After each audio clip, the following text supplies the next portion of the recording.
yasivalele yaze yasivalele Ithi njengesizwe samaZulu lapho omama kuba isikhathi sabo sokuhlangana nomhlanga lapha esigodlweni kwakhangela okuhambe kwahamba kwahlangana nosuku lomama eNingizimu Afrika njengongqongqoshe ophethe ezamasiko nobuciko kuyangithokozisa ukuthi namhlanje exoxweni kwami noNdunankulu ukwazile ukuba adlulise umlayezo wami kwiCabinet ukungibonelela ukuthi lolu suku lubalulekile ukuba kube ne-acknowledgement esizweni noma izimo zinje ngoba zinjena nje. Ngiyafisa ukuba ngibingelele kubantwana benkosi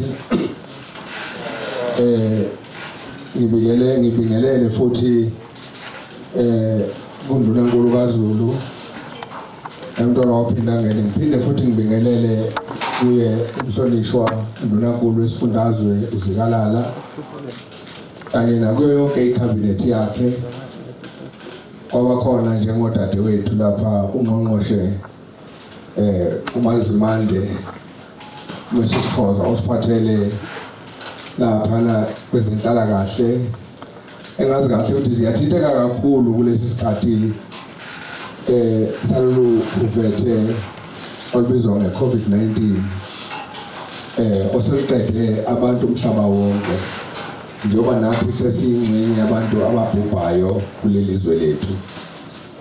Ngibonge kakhulu ukuthi kube khona nawe Mphemba njengoba ungqongqoshe wezokuphepha ziningi inselelo nawe obhekene nazo kulesi simo ukuphepha kwemindeni namalunga ayo lesizwe uqobo lwaso. Ngibonge kakhulu Madungeni njengo sihlalo wendle abaholi bomdabu ngethemba ukuthi ubukhona bakho njengemember yeRoyal Council nayo iRoyal Council lapho ikhona engcenye yamakhosi kulesi sifundazwe namakhosi onke isizwe sonke esikhona somama njengoba kuyusuku lwabo kuyinyanga yabo lapho sihlangana khona ngomlando ovamise ukusiqoqela ndawonye ngalesi sikhathi kwendulela eminye imikhosi yethu yezingane zethu zamantombazane ozoba ngenyanga ezayo nalapho ngakaxoxile nokho nabahlonishwa kepha kunenhlelo ezithize eseyifikile engqondweni yami ukuthi kufanele kwenzeke kanjani ukuze kube ne-acknowledgement yawo yonke imikhosi nemicimbi yethu. Ngiyafisa ukuba ngidlulise ukubonga kwami kuDeputy Mayor kaNongoma. Ngibonge kakhulu Mvelase ubukhona bakho njengo-Royal Chaplain kuba njalo ukuthi basinemicimbi enjengale yokukhala kuNkulunkulu noma siqala imicimbi yethu kona kube khona osivulela indlela ngoba siyazi sonke ukuthi thina amaKristu siyakholelwa ukuthi uJesu Kristu yena oyindlela yokungena nokuphuma emzini kaYise nakule ngcinamba esibhekene nayo yalolu kuvethe olungibulalazo lufike ngamaphula amawala nje siyathembeka kwabakalizwi. Difficulties and strange times when we have to fight to stay alive amidst the loss of our beloved. It is unusual for our departed mortal remains not to be brought into the house and for the bereaved not to see their departed beloved. Ngikhala kakhulu nina bomama ngoba konke uqala kuphelele kini.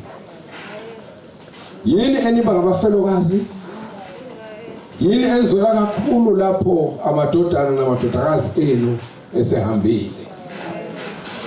Ngiselapho ngikhalela uhulumeni wethu olahlekelwa izimali ezishisiwe emizamweni yokwelusa lesi sifo. Sengikushilo lokho, ngiyawakhalela amagceke emakhaya lapho niphuma khona, ngoba ngisho nengilozi zamakhaya angikholwa ukuthi zinentokozo kulesi sifo. Kodwa ngiyafisa uba bahlonishwa ngikhalele ngalokho okwenzekayo, ngoba manganikhaleli la ngamasela lana ukuthiwa ulilwa wona abe ecabanga ukugila lemikhuba, ngoba ililo zinzima. Kodwa bese bakhona umuntu obuka ngale ukuthi ngadla. Ngiyaweseka uhulumeni walapha KwaZulu Natal nakuzwe lonke emizomeni yakhe yokumbula izinqe lezi zigila mkhuba mphemba ayiboshwe. My heart bleeds not only at the pain felt especially by widows, but also because of the huge amounts that government has committed to save lives, but is being pilfered by immoral thieves. I give my full support to the KwaZulu-Natal and national government's effort to root out the bad apples, because we can't stand this. Ngimdala namuhla kepha angaze ngizwe ukuthi abantu bangeba ngisho eyesifo esingaka. Lezi zifo engakakhalwa ililo bangabi nakho ukuba babheke phela izimo ukuthi masingayenzi lento ngoba sithatha amabhadi, ngoba inyembezi eyikhalwa ngabantu seyitholwa nguwe udala amashwa kuwe. Lokho kuyachaza ukuthi asisebantu. Abantu sebangisho eyasemagandleleni sekuyilokho okuthiwa KwaZulu usedlule kwakhuluma kufiwe, wenza into kufiwe angafanele ukuyenza. Yize singasho ukuthi kukhona okumele afe, kepha ngiyakhathazeka ngokuthi lesi isitha sethu sonke ukhuvethe bakwethu luqoba kulabo abanamakhono phakathi kwethu asebehambile uphimodwa wezwe lethu. Lokhu ngithi angikuphawule ngoba sengizwe amagama abantu amaningi, abantu engibasebenzisa ey'ntweni nalabo abebelusizo emphakathini, nembala lesakusona isifo esikhetha umbala nesikhundla somuntu. Ngakho kumele siqaphe sonke njengoba bazokhumbula abahlonishwa ukuthi mhla zintathu enyangeni kaMarch ngivula isishamthetho. Ngasho ngathi lokhu ukufa akuzile ukuzokhetha, kwashona usuku kwabamba usomabhizinisi kwadmithwa lapha eGrace Hospital eMaritzburg. Kade ngikhuluma ey'nsukwini nje ey'mbili ezedlule. Ngakho-ke lokhu akufanele sicabange ukuthi lokhu ngoba wena usesikhundleni esithize kuzokuceza, ngeke kuceze. Kodwa kumele silekelele uhulumeni ngokuziqaphela thina, ngoba ngiyafisa ukuthi abantu baqonde ukuthi uma kukhulunywa ngohulumeni akusibona abantu abalapha abakhethiwe. Uhulumeni yini nenikhethe uhulumeni. Ngakho sekungithusa kakhulu muva nje ukuthi sekungenele nakubazukulu bethu, bekubuka sengathi kufa kwabantu abadala. Phesha kweyilwandle siyanda isibalo sabantu abasebasha abalimalayo. Ukulimala kwey'ngane kusho ukulimala kwekusasa lalelo naleso sizwe. Ngiyazi ukuthi njengami bekhathazekile ngokuvulwa kwey'kole. ngiyaqonda futhi ukuthi ukwethuka kwenu kanti futhi ngiyaqonda nalokho okukhathaza uhulumeni. Kumkhuleko wami ukuthi zonke izinhlangothi zibambisane kulokhu kukhanyuke lento ezovikela izingane zethu. It is very worrying that although every life is important and should be preserved, there is a growing global trend of young fall victims to COVID-19. This does not bode well for the future. I implore everyone to cooperate so that we can protect our children.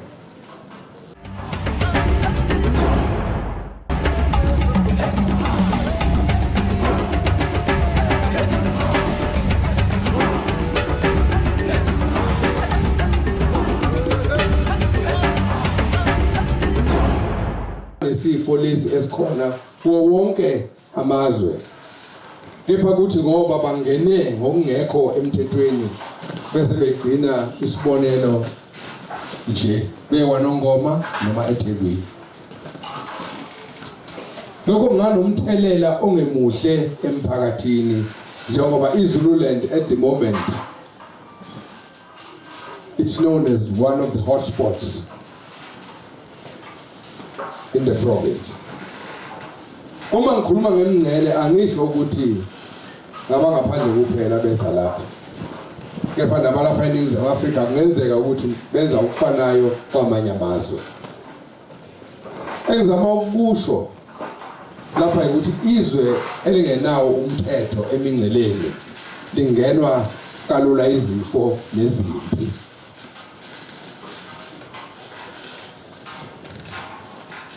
Lesi simo nalesi sikhathi esibhekene naso November yonke iminyaka njengoba ubhekeza ukuphepha kuleli kaMthaniya phathiswe lokho ngicela ukuyiqaphele izinto ezenzeka emingceleni yezwe lami ngoba sizothi sihleli kahle ngaphakathi kanti singeke. Abantu namhlanje bakwazi ukuthengwa ngengqondo. Banikeza izinto ezithize ukuze benze izinto ezithize ezivumelana namazwe asemingceleni yamanye amazwe. Akusho ukuthi uma usemingceleni wezwe elithize sekusho ukuthi ngoba ukhuluma the language of similarity of that bordered country sekusho ukuthi you belong to that country. Ngicela lokho nje, we need to be awake on that. That's what my spirit is telling me now. Ukuthi we need to be awake.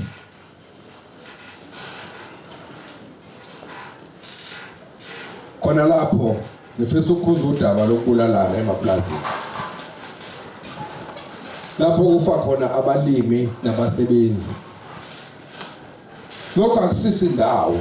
Kunalokho kusifaka engozini yokuphelelwa ukudla okwanele. Abalimi noma ngabe babala lini bamqoka ekhiqizweni kokudla mabe kulelozwe noma besemngceleni yalelozwe noma yelike izwe. Kanjalo nabasebenzi bamqoka ngokulinganayo uma kukhulunywa ngokusetshenzwa kwenhlabathi. Angiqala ukukhuluma ngendaba zokusetshenzwa kwenhlabathi. Kudala namhlanje uNkulunkulu engigcinile ngina 49 years ngisesihlalweni uNkulunkulu engigcinile enjalo phakathi kwethu. Ulimi ngalikhuluma kufanele ngabe abantu elikaMthaniya lihlaza cwe. Uma nje singake kesithukuma kancane kesibuke ukuthi the Middle Eastern countries, while they are being looked as much more productive when it comes to food security.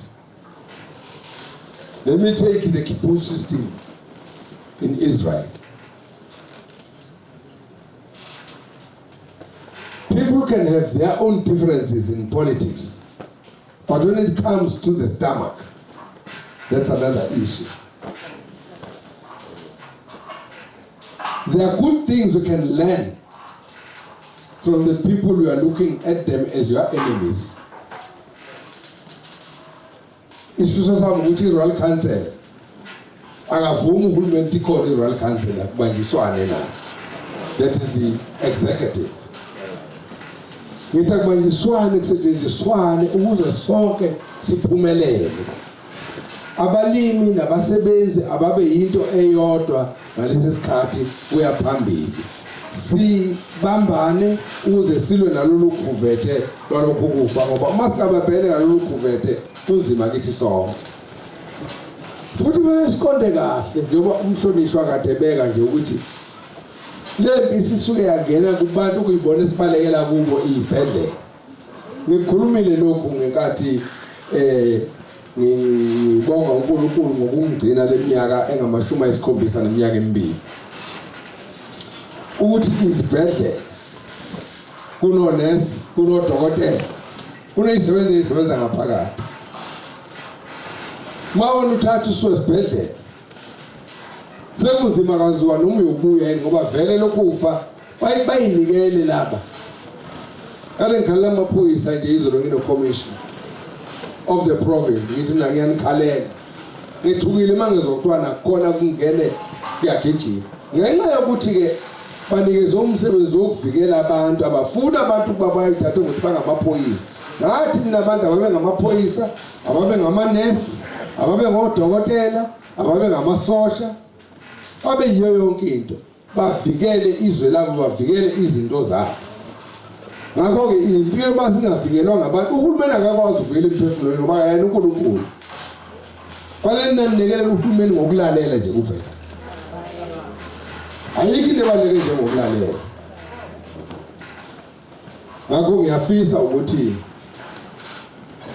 sibukisise kahle impela lento ukuthi sizobela ukusibuka lesi sifo thina.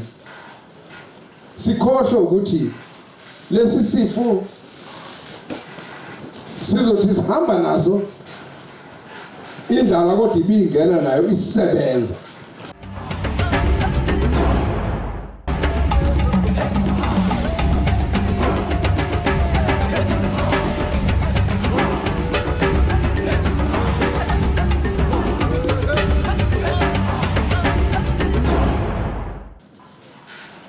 Ubani ongazi ukuthi impela nangani uSimakade waziphinda phinda kini. Indoda enjani engakubuki konke lokho. Mina ningabakhi beyimilo. Ningabakhi bemizi. Nikwazi ukusukela into engekho nengelutho niyenze utho. Ngisho ngoba kukhona ingane ezithi zingelutho nasemakhaya zingelutho. Sijike sibe lutho mhla kuthiwa izongena intombi yakosibani bani. Nifika emizini kuphandle. Kepha nina nenze kufudumala. Ngizothi kini namhlanje bomama kulolonke likaMthaniya neNingizimu Afrika yonke. NeAfrika yonke siyabonga ngokuba ingxenye yezimpilo zethu. Bokini bomama, bomkethu nani bodadewethu. Mina nginethemba lenhlanhla yokuzalwa emizini owakhiqiza wesifazane ababazindlovukazi nabantwana benkosi. Ngashona ilanga uma ngingaqala ngibabale ngamagama. Akulona usuku lwalokho. Kodwa engizama ukusho lapha ukuthi mina qobo kanye nawo wonke amakhosi kaZulu ngabe asikho ukuba omama babe ngekho bavuma ukuqoma omkhulu ababe ngamakhosi. Nginesiqiniseko sokuthi akekho ngeke aqhamuke nemicabango engenza kube kuhle kakhulu emva kwakho konke lokho. Ngoba kumqoka kithi sonke lokho engikushoyo.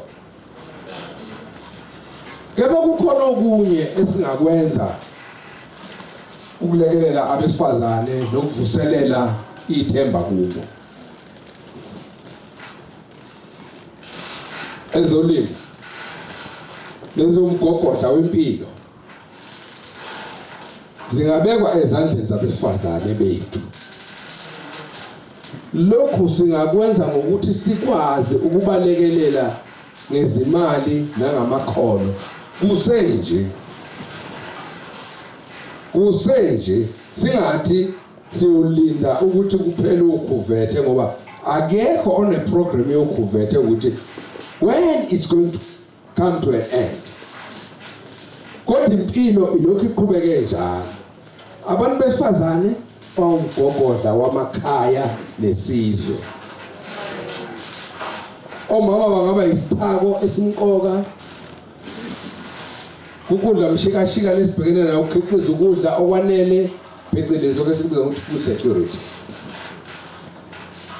Nginesiqiniseko sokuthi uma umnyango kaCOGTA bahlonishwa mpembe take my message across kuze ngizwakale kahle. Kungabe ukuthi uma ungumholi uzophila ngokuthi nje the budget is going to be availed to teach the people or just to feed the people.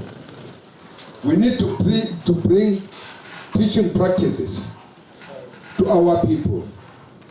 Ukuze kuthi sisahamba lenkambo abanye behamba besala ngoba sisekudleni yempi. Kodwa singakhohlwa ukuthi food supplement is there. Emakhaya abantu abasukuhlala bakhangeze balinde ukuthi uhulumeni uzosiphakela fanele bangabona imoto enkulu sesizophakela. Uqhamuka kanjani lokhu kudla? Kungani lokhu kudla bangakhiqizi abenziwe bakhiqize bona laba bantu kudla lapha? Manje ke njengoba ngishilo ezolimo nezomgogodla wempilo zibekwa ezandleni zomuntu wesifazane, zibekwa ezandleni zabantu besifazane bethu. Lokhu singakwenza ukuthi sikwazi ukubalekelela ngezimali nangamakhono. Omama bangaba yisithako esimqoka ukudla mshikashika ukukhiqiza ukudla okwanele phecelezi food security njengoba sengishilo. Kuma nje uCOGTA engasilekelela ukuthi ake ibuke indawo zamanzi ukuthi amanzi angafinyeleliswa kanjani. Kunezigwedlo ezazenziwe ngohulumeni bangaphambili kuma boreholes. Kwakunamanzi angasukumi phansi, izimo zizimbi, womisile umhlaba wethu. Ngikhumbula lokho kwazi kwangiphoqa ngaya eCape Town ngawubonana noPeter no President uPeter Botha ongasekho. Ngiyokubisana naye ukuthi lapha abantu bambefa eNorth. Ilapho waqhamuka le mali eyayibizwa ukuthi imali yesomiso. Yayingekho eSouth Africa leyo mali. Yaqhamuka through my request. Ngakho kubalekile ukuthi lezi zinto akesiboneni bahlonishwa ukuthi njengoba ekhona nangakhohlwa kubantu nobukhosi. Kepha lesi isikhathi sokuqoqa uqoqanwe ndawonye simelana nalesi sitha esibhekene naso sika COVID. Ngoba uma sihlakazekile sidlathile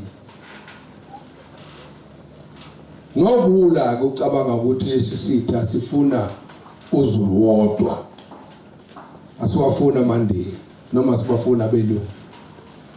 Uyikhohliza nje okungaphelele engqondweni yomuntu.